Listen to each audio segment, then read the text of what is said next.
इस वीडियो में मैं आपसे प्लान एडमिशन के रिगार्डिंग बात करने जा रहा हूँ। जो बच्चे दिल्ली गवर्नमेंट स्कूल में स्टडी कर रहे हैं ना, और यहाँ पर प्लान एडमिशन के बारे में जानना चाहते हैं, उनके रिगार्डिंग बात करूंगा। जो बच्चे प्राइवेट स्कूल से गवर्नमेंट पढ़ना चाहते हैं, उन्हें नॉन प्लान एडमिशन में, या जो दिल्ली के बाहर से हैं वो नॉन प्लान एडमिशन में जो भी जानकारी लेना चाहते हैं, डिस्क्रिप्शन में आपको लिंक मिल जाएगा। ठीक है, यहाँ पर मैं बात कर रहा हूँ प्लान एडमिशन। प्लान यानी कि जो बच्चे दिल्ली के गवर्नमेंट स्कूल में पढ़ रहे हैं, कुछ बच्चों के कमेंट हैं, तो जो इसी के आसपास जो क्वेरी अपनी चाहते हैं वो सारी की सारी इस वीडियो के मीडियम से जान पाएंगे। ठीक है, तो मैं आपको यहाँ पर इन्हीं के बारे में बताने जा रहा हूँ, ध्यान समझिएगा। सबसे पहले बता दूं कि जो प्लान एडमिशन है ये कब से स्टार्ट होंगे। देखिए, प्लान एडमिशन जो है वो दिल्ली के जो गवर्नमेंट स्कूल हैं उसमें जो बच्चे पढ़ रहे हैं उनके ही एडमिशन होते हैं। तो या तो उसी स्कूल में होते हैं या किसी और स्कूल में उन्हें भेज दिया जाता है। और ये एडमिशन का जो प्रोसीजर है ये 1 मई के आसपास से स्टार्ट होने के चांसेस हैं। अभी इसका कंफर्म ऑफिशियल इंफॉर्मेशन जो है ना जारी नहीं हुआ।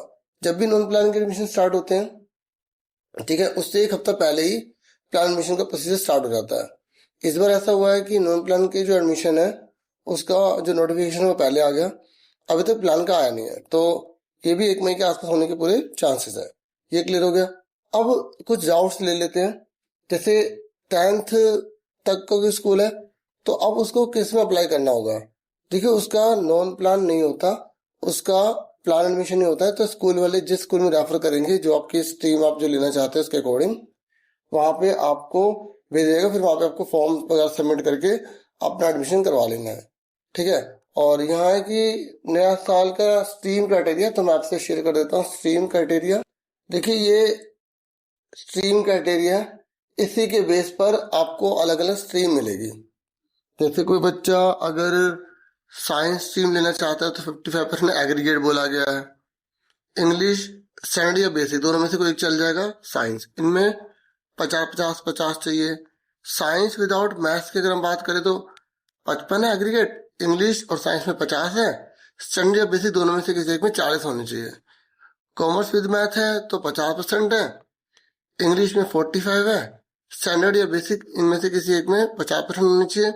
एसएसटी में 45 बोला गया। अगर विदाउट मैथ है तो एग्रीगेट तो 50% है, मतलब 5 मेन सब्जेक्ट में 50%। इंग्लिश या हिंदी दोनों में से किसी एक में 45, एसएसटी में 45। ह्यूमैनिटीज के लिए पास होना जरूरी है, लेकिन अगर इकोनॉमिक्स चाहिए तो 45% एग्रीगेट। अगर मैथ्स का सब्जेक्ट चाहिए आर्ट्स में तो स्टैंडर्ड या बेसिक दोनों में से कोई भी आपके पास जो मैथ्स है उसमें कम से कम 50% मार्क्स आने चाहिए। अब कुछ रिलैक्सेशन भी दे रखी है। जैसे अगर कोई बच्चा SC ST OBC माइनॉरिटीज से बिलोंग करता है या कश्मीरी माइग्रेंट है, तो या पोजीशन होल्डर है first second third national games में, तो उसे किसी एक सब्जेक्ट में लिखा है पार्टिकुलर स्ट्रीम में अगर उसे एडमिशन लेना है तो 5% मार्क्स जो है वो किसी एक सब्जेक्ट में 3 में से, जो 3 ऊपर मेंशन किए उनमें से केवल 5% की छूट मिलेगी। लेकिन एग्रीगेट की यहाँ बात नहीं की गई, तो मतलब एग्रीगेट जितना रिक्वायर्ड है उतना ही चाहिए होगा। बस इन 3 में से किसी एक में छूट मिल जाएगी। लेकिन अगर वो बच्चा दिव्यांग है तो उसे सभी सब्जेक्ट में यहाँ पर बात की गई है, यानी कि ओवरऑल में भी कम हो जाएगी। अब कोई बच्चा NAS से है तो NAS से अगर उसे एडमिशन करवाना है तो ये नॉन प्लान के अंतर्गत वो करवाते हैं। बाकी मैंने नॉन प्लान में ही बता रखा है, आप उसमें अच्छे से देख लेना। वीडियो आपको मिल जाएगी डिस्क्रिप्शन में नॉन प्लान एडमिशन के रिगार्डिंग भी। ठीक है, और गवर्नमेंट स्कूल से गवर्नमेंट स्कूल में एडमिशन कराना है तो वो ऑफलाइन ही होता है। और डॉक्यूमेंट्स वगैरह बच्चे ने पूछे हैं, तो डॉक्यूमेंट्स आपके देखो गवर्नमेंट स्कूल में तो पहले से ही सारे अपलोडेड होते हैं। फिर भी वो वेरिफिकेशन के लिए आपका आधार कार्ड, जो आपकी मार्कशीट है वो, और फोटो, इस तरीके के डॉक्यूमेंट्स आपसे मंगवाते हैं। ठीक है, तो इसमें कुछ ज्यादा फॉर्मेलिटीज नहीं होती, क्योंकि गवर्नमेंट से गवर्नमेंट में है ना, इसलिए। ठीक है, बाकी सारे आप डॉक्यूमेंट्स प्रिपेयर रखिएगा जो रिक्वायर्ड हो, जैसे आधार कार्ड हो गया, आपका जो रिपोर्ट कार्ड की जो फोटो कॉपी है, और फोटो जो आपकी पासपोर्ट साइज चाहिए होगी। ठीक है, और पासबुक वगैरह ये अपने संभाल के रखिएगा। ठीक है, तो इतना ही था इस वीडियो में। Thank you for watching and listening carefully. Hope ये वीडियो आपके लिए हेल्पफुल हो। वीडियो को लाइक जरूर किया करो। Thank you for watching and listening carefully. Take care students and dear viewers.